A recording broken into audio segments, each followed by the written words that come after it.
Accessing library computer data.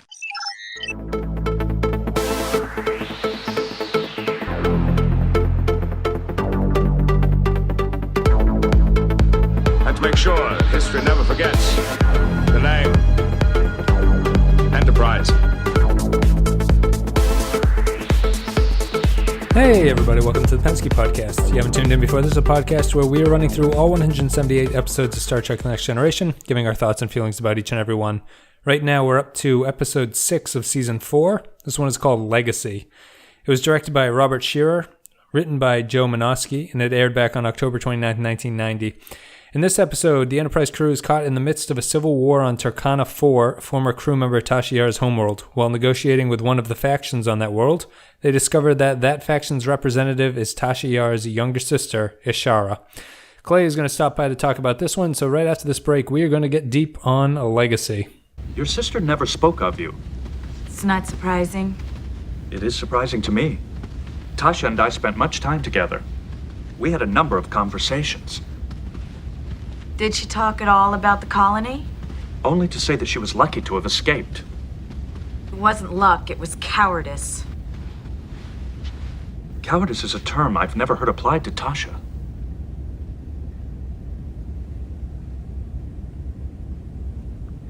Is something wrong? No. It is just that for a moment, the expression on your face reminded me of her.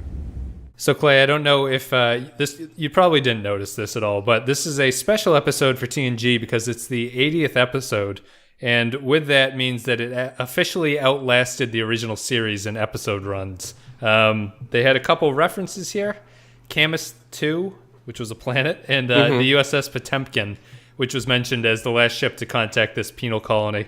Those are both references to Turnabout Intruder, which is the last episode of the original series. I can't say that I noticed that because I only had eyes for Ishara in this episode. Yeah, don't we all? Yeah, but that's the only trivia I think for this episode. This is a big deal for TNG. It's a big deal for me too. It's a big deal for you.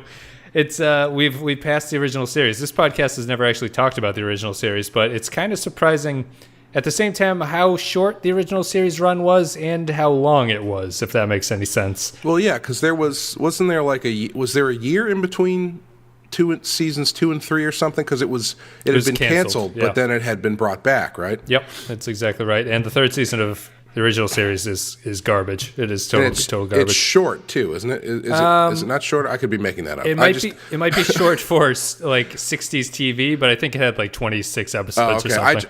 I'm just blending together every story I've ever heard about a show that's got that like every story I've ever heard about a show that goes off the air and comes back. It's like, well, they wanted us back, but they only wanted 8 episodes, and they spaced those 8 episodes only on every other Thursday through the month of August. Sweeps. Yeah, but instead, that is the original series. We're going to talk about Legacy, though, which is I have 2 things going into this one before I get to my general point. We've had with this 4th season, we've had a run of family-related episodes on Next Generation. Yeah, they really have been. It's been absurd. I think I'm getting a little bit tired of it almost. I wish they would stop doing it. I kind of want to get back to like the Alien of the Week or like a mystery story or something. Yeah. And the other thing, which I thought was funny, just because my wife chimed in too when she watched this one. I was feeling the same thing, but it's funny she said it because she doesn't care at all about the series. She said, they're bringing up Tasha Yar an awful lot. And I kind of agree. I feel they go back to the Tasha Yar well quite frequently, something that I've only really noticed in this rewatch. I don't know why that is. Maybe it's because she's a better character than people give her credit for. I don't know. Maybe that could be a reason. It's probably. I mean, it sounds totally reasonable. But I mean, what do you think? Do you think they mention Tasha an appropriate amount for how little she was in the show? Yes. Yeah, I'm going to say yeah because I'm going to stick with yes because I think her death is very significant in terms of, you know, she's the first and, spoiler alert, the only, I think, regular cast member to be killed off in the run of the show. Yes, in the run of the show, yeah.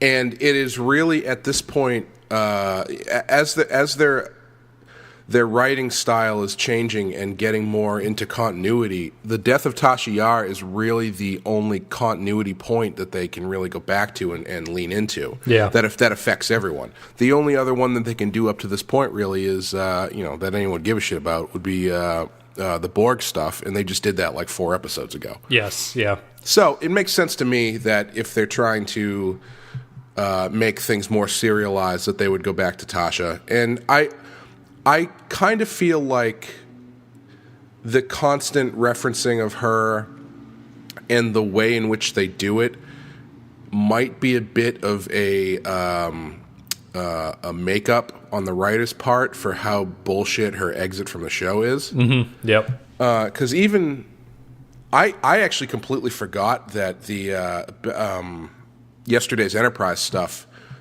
the regular crew doesn't remember any of that happening. So when Data tells her sister how Tasha died, he talks about the muck monster thing. Yep. And I was like, oh, that's right, that alternate universe or whatever. And even there, the way that he words it is so much more eloquent than what actually happened. Yeah.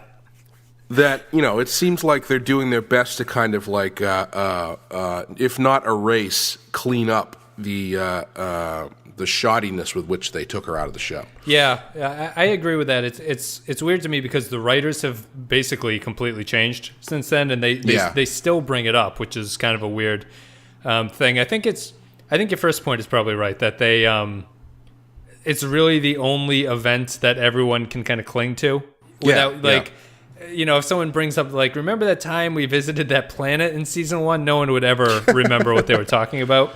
Right. It's really only Yar that they can go back to. I feel this episode, just because it came so close to what I feel like yesterday's Enterprise kind of just happened.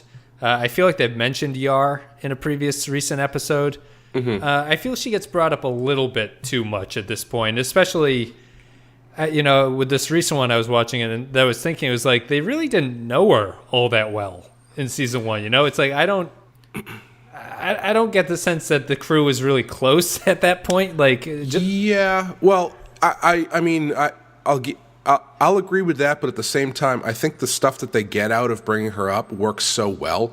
Like I love that there's this sort of unspoken retroactive relationship they're writing between Worf and Yar.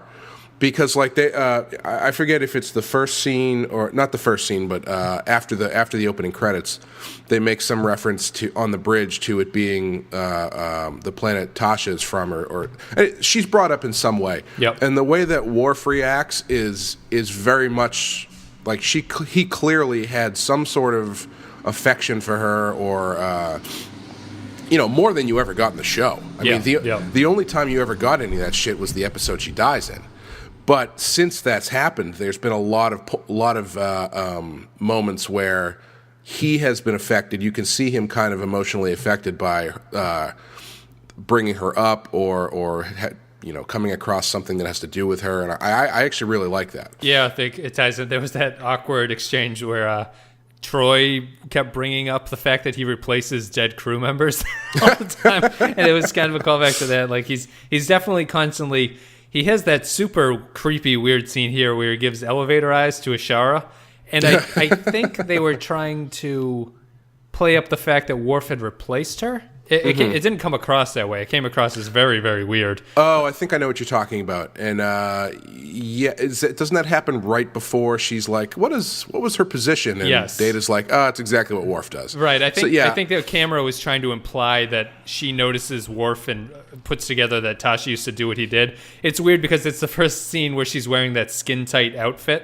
And Worf just like basically molests her with his eyes for like 30 seconds in the shot. It's a very strange thing. But I think I agree with you for the most part about Yari. Maybe she's not super overplayed, but I think it's a little bit odd in this rewatch, watching all the episodes so close together, how frequently they go back to her. Yeah, and also, I mean, it might stand out more because you're watching them so close together. Yeah, yeah. I mean, what is close together for you might be, 2 months between episodes. Yes, yeah, no, I mean, between seasons, you're talking about closer to a year and everything. Right. Yeah, so let's get into Legacy, which I think maybe I'll save the line that I think is so funny for later. But my general thoughts about Legacy are there's a bunch of, if not great moments, there's a bunch of really good moments in this episode that is held together by the Tasha Yar glue, which I do not think is very good whatsoever. You mean the character herself? No, just how everything that she has to do with, like the planet she's from, the groups that she's aligned with, how quickly the episode is forced to sort of put her through the motions. Okay. But what I do like is, like, I think it has a bunch of great scenes. Like the poker scene that opens it, I think is great. The scene with Data that closes it, I think is great. The Picard and Riker have a sort of throwaway scene where Picard chastises him at first for being emotional and then says, "But anyway, like, great job." Right. I like that scene. There's just little moments in it that I appreciate, but all the stuff that sort of brings those moments together, I don't think is very good. Okay. Stemming largely from the fact that Tasha Yar's group that she's from feels like it is from an original series episode. Yeah, I was going to say, I feel like this is another one of those episodes where the writing team is kind of split in half, where some of the stuff they're doing is really good. Like, I actually liked, if not the character herself, I liked the stuff going on the Enterprise with her. I thought a lot of the character stuff and emotional stuff. Oh, basically, this episode for me is like the 4th or 5th episode in a row that continues Data's Cold as Ice tour, where the writers are really digging into Data as a character and what makes him tick and all these different ideas about what he can and can't do, and they end the episode with him being a complete motherfucker to somebody. and it's like in a really ambiguous way where it's like, well, maybe he knows what he's doing, but maybe he's just being a robot. Yep. Which is awesome. I just love. Yeah, it's just sort of. I mean, I love the ending shot here. It's very similar to, like you're saying, it's his Cold as Ice thing. They did it in. I felt very similar in that it reminds me of the Offspring episode, which we both thought wasn't particularly good except for the ending. And yeah. I feel that's kind of the same thing here. Yeah, it's similar. It has the same kind of. I keep waiting for them to go the easy way and just write the bullshit whatever any other character would say line, and they always remember what character is being spoken to, and have him say something that would be appropriate for his character. Yep. Which I guess you should do when you're writing a show. But yeah, it's important. But the other stuff, I mean, all the stuff on the planet just reeks of first season. I mean, from the way that everybody's dressed to the fact that it's just a bunch of people running around in these underground caves doing something nondescript. It's a laser tag set they are running around. It looks so No, you're stupid. dead on. It's a laser tag set. It looks they're so even stupid. They even have the glowing things on their chest. Yeah, to tell them when they got hit by the It's and I was reading about it. It's like the director was impressed by the set, saying, like, because I assume in a director world they were doing a lot of handheld camera stuff, tailing it, like doing this thing, but it does not look good whatsoever. And it's also it's a big letdown because you've heard terrible things about this place, Yeah. And they go there and it's basically like two frat houses that are like stealing whiskey from each other, and it's so stupid and cheesy. I didn't even see a single rape gang, and that's all they've talked about this place. It is. That's all they brought up, and instead everyone seems pretty happy. They live in kind of a shitty place. But I mean, besides that, like the logistics of this thing, are these the only groups on this entire planet? Why do they live right next to each other? Yeah, I mean, it has a similar feel to. Oh God, I can't remember what the episode was. There was another episode where it was two groups that were warring with each other. Was that the Jameson episode, right? Where he wanted to get armed, no. Or are you thinking of something else? I'm thinking of the one where Riker very slowly and painfully murders that girl. Oh, right, the vengeance factor. Yeah, and there's like, is that the one with the clones where he also kills his own clone? No, that was Up the Long Ladder. with the Irish people. That's the one I'm thinking of. That's the one. Yep. Because where it's like there's only like a slight difference between these two groups, and as far as we know, they're only contained to one small area. Yeah, yeah. And it's, seems to be things that could be settled relatively quickly.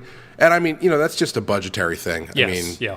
There's a reason why this new planet they're on looks like an old basement. Yeah, yeah. It's a yeah. I mean, I understand it's totally a budgetary thing. It's really.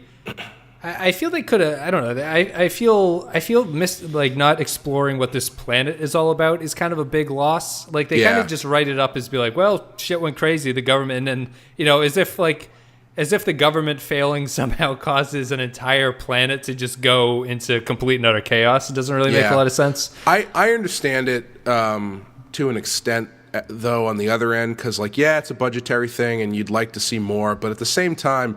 Like imagine if you're thinking about Earth, if the crew of the Enterprise shows up in New Jersey, and like Trenton, New Jersey, to do this whatever mission, there's no guarantee that that's going to affect what's going on in China, or right. You know what I mean?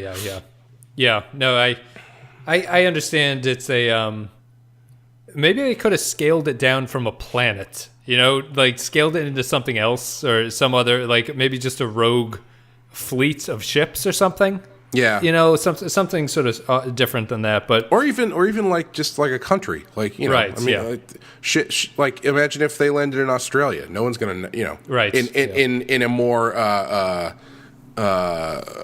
frontier-ish era. Nobody knows this. People still don't know what's going on over there. Right, exactly. They don't have internet out there. It's a big space. But it's also, it ties into, I don't know if they were being ironic. I hope they were. They gave these guys the stupidest names. There's the Coalition and the Alliance, which is the blandest names I think you can come up with. Yeah, and when Ishar's like, I just want to get away from the Coalition, I was I don't know if I wasn't paying attention, but I was like, that doesn't sound like a gang. I mean, I can understand why you'd want to get out of the private sector working at an office building, but get away from it's neither of the names are threatening or anything. It's just it's like I really want to get away from this nonprofit that I work for. This is just they're working me to the bone, paying me a substandard wage, but the quote that was funny to me was Picard has this. Patrick Stewart sells it. It's a terrible line. He goes, "Coalition." Alliance. It all sounds so reasonable. Yeah, exactly. And it's it does sound reasonable, but I don't think they're supposed to sound reasonable. I don't understand. It was just funny to me that we've mentioned this before. It feels sometimes like the writers are fuck, what are we going to call it? They're like, well, we're on a roll. Just put in Coalition and Alliance for now. We'll go back and change it to something more badass later on. Yeah, and it just sticks. And stuff like that. I've always felt like that stuff works when it has a larger implication. If you're writing some story and your evil organization is called the Company, well, like Alien, that usually applies to a larger thing that has some sort of overarching or pressure or whatever. But this, it's just it's basically it could be the Jets and the Sharks. Yes, and it would could be exactly the same thing. There's no external pressure coming from either of these groups, so giving them names like that seems a little bit like they didn't bother to go back and take a second swing at it. And I mean, I'd be interested here. I guess they say in the episode these are the last two remaining factions. So I'd be interested to see what the other factions were actually named. Maybe just the guys and gals or something. And I don't know if anyone has any ideas. Let me know. HR and billing. Accounting, R&D accounting. It's all very reasonable. I think that's a huge kind of problem for this episode. I think her plan, it feels very original series, like that, where they first meet them and they bring them into the gang lair, and he's like, I just stole some whiskey from them. And it's what's the point of this planet? I don't understand why the Federation doesn't just nuke this place and start over. I was just it was not a good sign for me when I'm watching the beginning of the episode, and they get to the scene right before the credits, where it's just Data giving you exposition about the planet. Yeah. And, they do the big, pre-credits music swell, like you're supposed to care what's going on. And I was like, I don't even know what he said. Yes. I have no idea what's going on. That's funny that's my own problem, because I didn't listen to it, but I don't know. No, I didn't even bother going back to listen either. I don't think you're alone in that. It's funny you say that. I was watching it thinking, wow, they made it really obtuse what's happening in this opening, because they're warping to somewhere to rescue a ship, right? The ship blows up. Right. O'Brien is like, there's nothing to track onto. They're talking about ion trails going down to a colony on the planet. It's like what the fuck is happening? Like, how did they get off the ship? I guarantee you, Captain Picard did not know anything what was going on, just as much as I did, because we know that he doesn't understand that shit. He throws out, when you fake what you've heard someone has said, and you just kind of answer vaguely, and they look at you like, that wouldn't do anything to fix this. No, it reminds me, this is a solid Picard episode for him not having much to do. He has that great Riker scene. Yep. He also, I really loved, for whatever reason, the scene at the very end where he tells them to cut the channel on the little meddling douchebag guy. Yeah, that was good. I don't think he's ever done that. Well, just hang up on somebody on the comm channel before. It seems new anyway. And this was a good episode for crew members of the Enterprise being fed up with other people's shit. Yes, yeah, yep. I totally agree with that. But I mean, let's. I guess we should get into what I do like about this. It's ostensibly a Data episode. It's like a deceptively Data episode. Yes, yeah. Like, it doesn't feel like it for most of it, but then you kind of think back as to what happened. It's like, yeah, it really is a Data episode. And it takes a long time for the significance of the poker scene at the beginning to make any sense. That feels really, as you're watching it, it feels completely detached from whatever they were doing. And ultimately, it turns into the whole thing about bluffing and not being able to as much as Data is learning, he's still unable to tell people bluffing him outside of poker. Right. Yeah. And I actually was thinking about that. Does Data have the ability to bluff on his end? Does he? I know he understands the concept, but is that something that he can effectively do? I don't. He probably can do it. The episode seems to imply he's just not good at picking up on it, although the episode also implies that no one else was good at picking up on it. It doesn't even imply, it states that. Riker says it right at the end. So I don't know.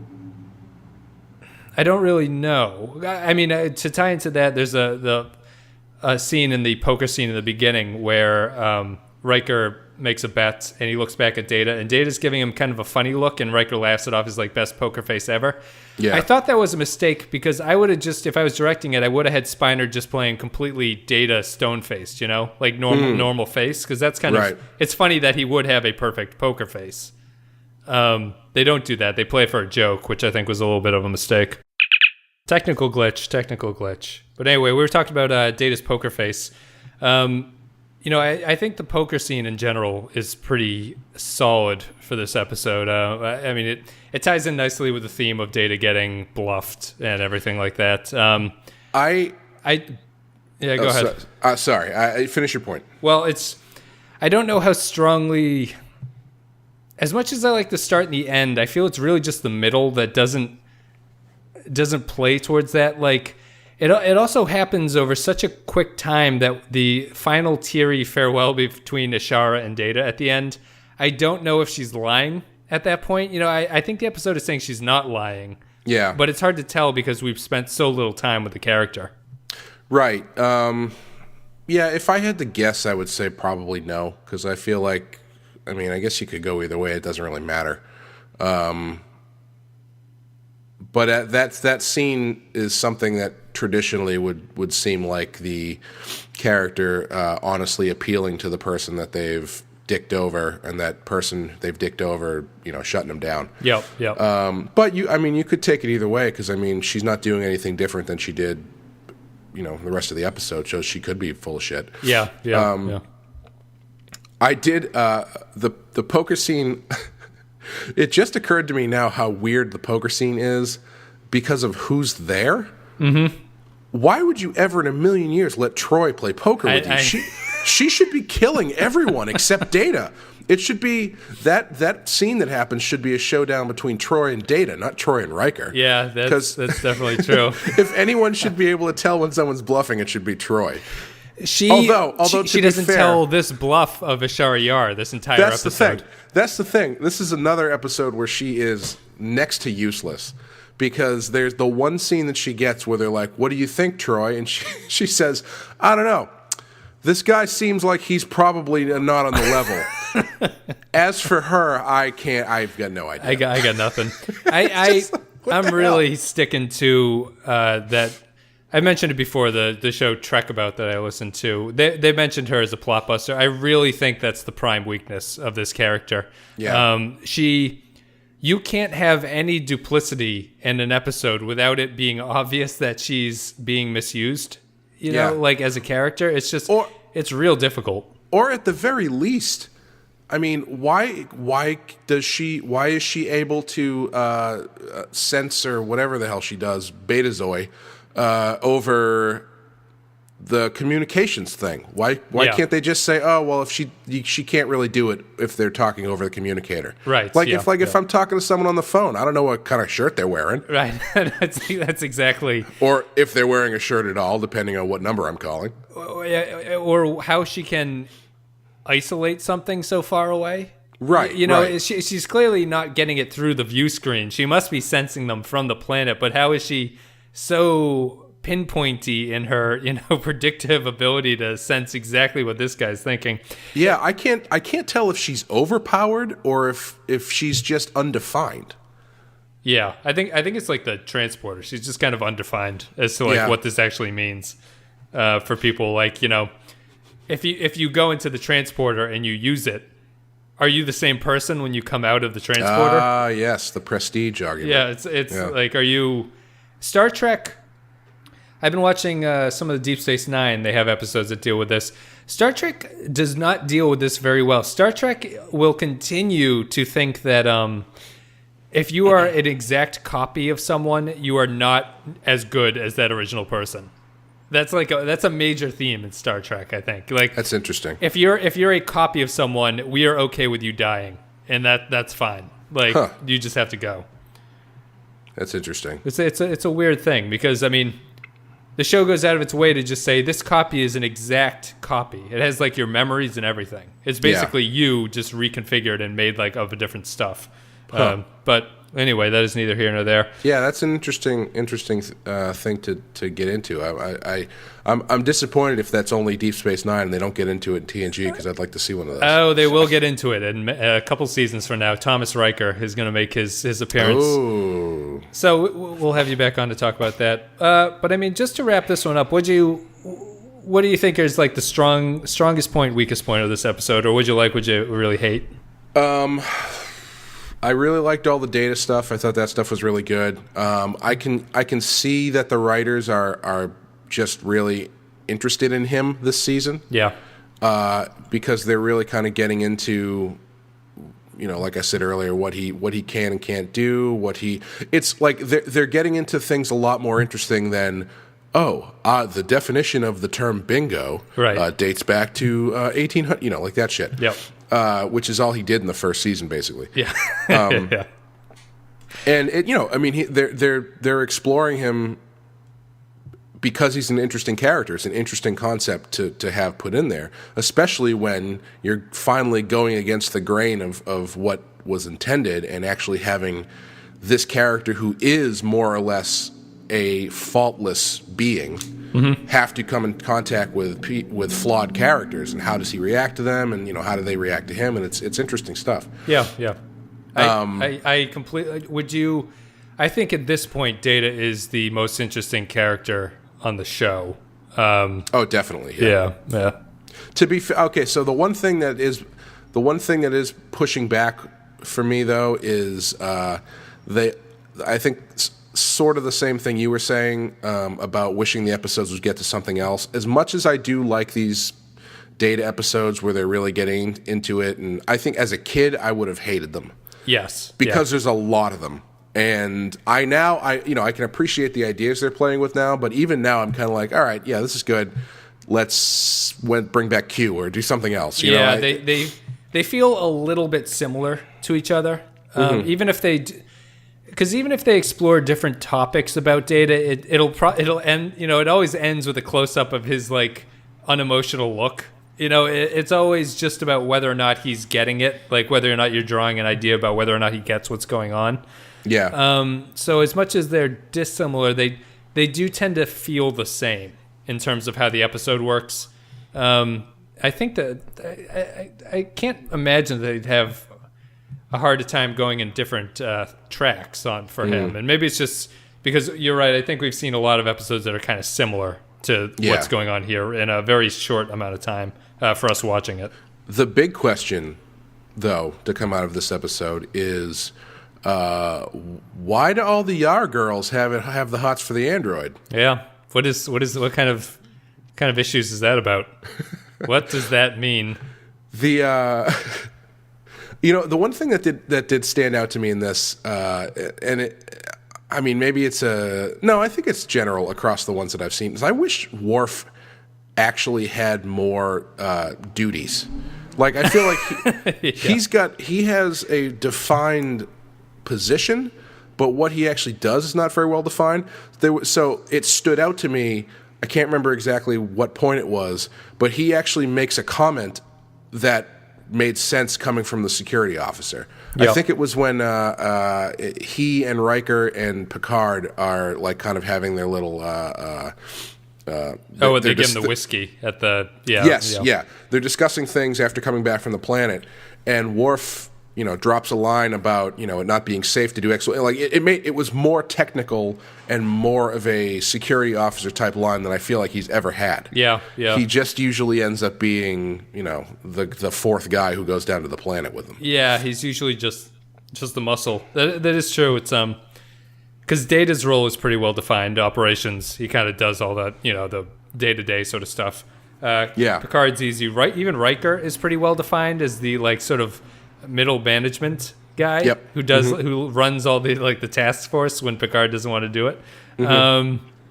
So it is interesting that Worf is really backgroundy, which is funny because that's all he was when Yar was around. He was purely just in the background. So maybe it's a callback to that. Yeah. The other thing I thought was interesting was I kind of didn't like at first all the stuff that Ishara was talking about with Tasha running away and all that kind of stuff, because it felt like needlessly tarnishing her character a little bit. It also felt untrue. Yeah, it really did. And then, Picard comes in, he's like, well, no, I mean, she was awesome. And then she's like, yeah, I guess she probably was awesome. Right. And I understand that, that's the way she feels. That's what she feels like Tasha did or whatever. But I don't know. It felt weird.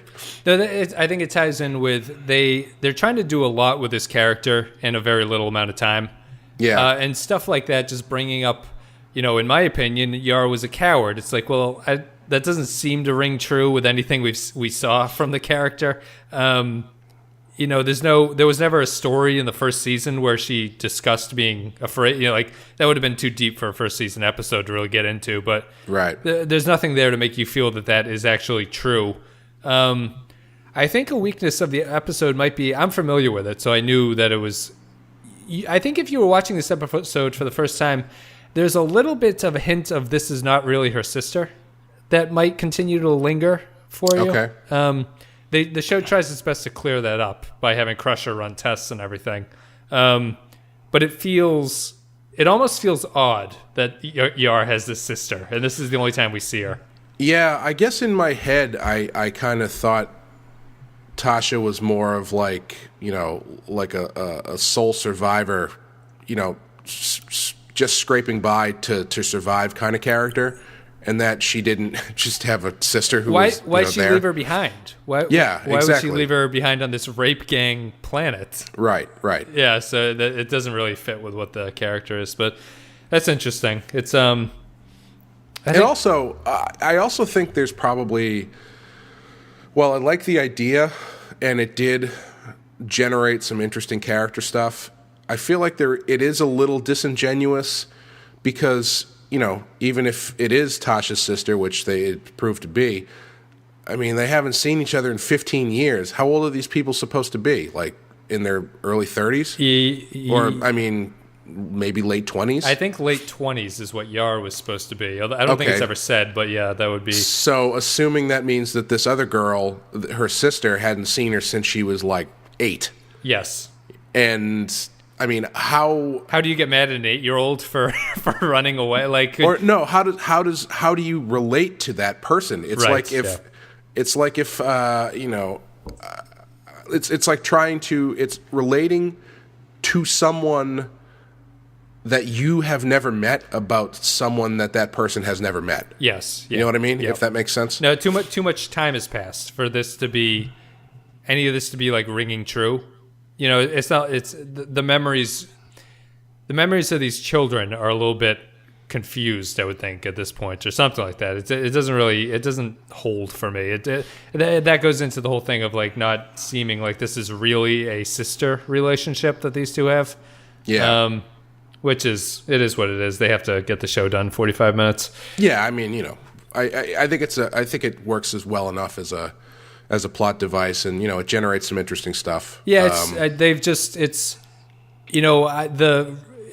episode in Family, like I buy the Worf and his parents' relationship, like that. Yeah. That feels like a real relationship that siblings would have. Definitely. It's a little tougher here because Yar is not present, so we only have Ishara to go off of. Mm-hmm. But I still feel it never. She feels more like she would be Linda Hamilton's sister than she would be Tasha Yar's no, sister. She does look a lot like Linda Hamilton. Yeah, she is well of that ilk. But yeah, let's. I guess we can wrap it up here. I don't have much else to say, so I'm going to play an audio clip. Me and Clay are going to come back. We're going to give our final ratings for Legacy. Come in. Data, what's on your mind? Recent events have left me puzzled, sir. It has been days since Ishara left, and yet my thoughts seem to dwell on her. Almost as if I were experiencing a feedback loop in my mnemonic network. I know what you mean. It is curious that I was so easily misled. Make that we. Yes, sir. Data, sit down. Thank you, sir.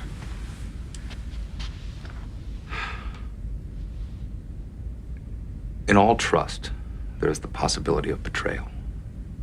I'm not sure you were prepared for that. Were you prepared, sir? I don't think anybody ever is. Then it is better not to trust. Without trust, there's no friendship, no closeness, none of the emotional bonds that make us who we are. And yet you put yourself at risk. Every single time. Perhaps I am fortunate, sir, to be spared the emotional consequences. Perhaps. All right, Legacy. The 80th episode of The Next Generation. Setting records, going places. Clay, on our scale of 1 to 5, what are you going to give Legacy, and what are sort of final thoughts about this one? This is a tough one. I'm going to say 3, because I think 3 is, basically my middle ground. And I think this is it's a fine episode. I think it's saved by the data stuff and the character stuff. So there's not enough of that to make it really great, and it saves it enough that the other stuff you can kind of like not pay attention to. Like I said, I mean, by the end of this episode, I was focused in on the character stuff, and I didn't even really know what the hell. I mean, I did, but I didn't care. I forgot at a certain point that they were even trying to rescue guys. Yeah, that's way in the background, except for the guy's incredibly awkward, stilted reading of the ransom thing. That is definitely like a writer's assistant gussied up and put on camera. You know, like I think it could have even been more interesting if she wasn't playing them and she legit did want to, like if it had been more about that, I guess I kind of think maybe they should have leaned into the Tasha stuff even more in this one, like repairing the memory, repairing her sister's memory of Tasha, and then helping her get, you know, like something like that. Like it just, the stuff on the planet just, I mean, I understand it's action for action's sake or whatever, but it was boring. Yeah. So I mean, I would say 3 because I think you can watch this and get stuff out of it, but I would by no means say like, hey, watch this one. Yeah, that's I think I pretty much agree. I'm also going to give it a 3. It has enough good to balance out some weaker bits of it, which in my opinion, again, are the planet, anything to do with this planet. It's solidly enjoyable. It has the wonderful Data moments. I love every episode that ends with Data. Like ends on a shot of Data is always very touching. The other crew's interactions with him are fantastic. Riker's little talk at the end, which ended on a kind of a downer for TNG with the "perhaps you are," where Data says, "Maybe I'm lucky to be this way," and Riker says, "Perhaps you are." Oh yeah, kind of a downer. It's a good writing, but it's kind of a little bit of a downer or something. Yeah, it continues. Like I was saying before, they remember the character they're writing, and it feels like they're going out of their way to not have him just fall into normal TV reactions. Right. I may have said this before, but like one of the big problems I have with the show, with The Walking Dead, is they have characters that give these respond to situations and respond with dialogue that are just like it's like placeholder dialogue for what characters usually say in that situation. Yeah. And it has nothing to do with anything that just happened. Right. You know? Yep. So it's like something will be specifically one character's fault, but then when that character goes to his dad or whatever father figure and is like, "Oh, it's all my fault," the father's like, "No, it's not your fault." It's like, "No, it is your fucking fault." Right. Yeah. Need to accept some responsibility. Yeah, but it's that kind of thing where they make sure to keep Data within the boundaries that he should be kept. Yes, I agree. I think the show's doing a pretty excellent job of that at this point. Definitely strength of the writing staff at this point is to keep the character boundaries are pretty good. Partly because the writing's improved and partly because of the way the show is. It kind of has to go through these motions. But I'm going to give this one a 3. Tasha Yar, we barely knew you.